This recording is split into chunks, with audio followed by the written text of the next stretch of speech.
এটি মূলত হচ্ছে এক ধরনের কালার কম্বিনেশন টেকনোলজি, যেটি ব্যবহার করে একজন ডিজাইনার তার পছন্দের কিছু কালারের স্যাম্পল আগে থেকেই তৈরি করে নিতে পারে এবং সেই স্যাম্পলগুলো ব্যবহার করতে পারে।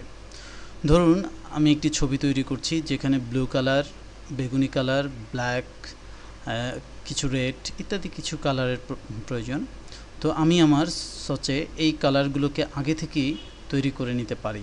অনেক সময় হয়তোবা রেডের সাথে একটু ব্ল্যাক মিলিয়ে কালারটিকে কিছুটা রেড ব্ল্যাক মিক্সড মোডে নিতে হয়, সেক্ষেত্রেও আমরা এই কাজগুলো এই সস থেকে করতে পারি। আমরা এবার দেখব কিভাবে আমরা আমাদের সসেসে পার্টিকুলার কোনো কালার অ্যাড করতে পারি। এর জন্য আমাদের যা করতে হবে তা হচ্ছে আমার এই কালার পিকার থেকে আমার যে পছন্দের যে কালারটি, যে মোডের কালারটি আমি পছন্দ করছি সেই কালারটিকে আগে পছন্দ করব, নির্বাচন করব এখান থেকে। এবার ওকে বাটনটিতে চাপবো। লক্ষ্য করুন এখানে আমার পছন্দের কালারটি প্রদর্শিত হচ্ছে। এবার আমি আমার যে সসেস আছে সেখানে রাইট বাটন চাপলেই এই ধরনের একটি উইন্ডো দেখতে পাবো, কালার সসেস নেম। এখানে আমরা এর একটি নাম প্রদান করতে পারি। আমি এখানে সসেস 2 দিচ্ছি, আপনি যে কোনো নাম এখানে প্রদান করতে পারেন।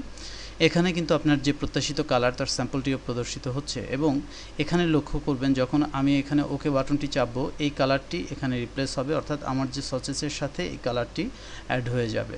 আমি ওকে বাটনে চাপছি, লক্ষ্য করুন এখানে কালারটি অ্যাড হয়ে গেছে।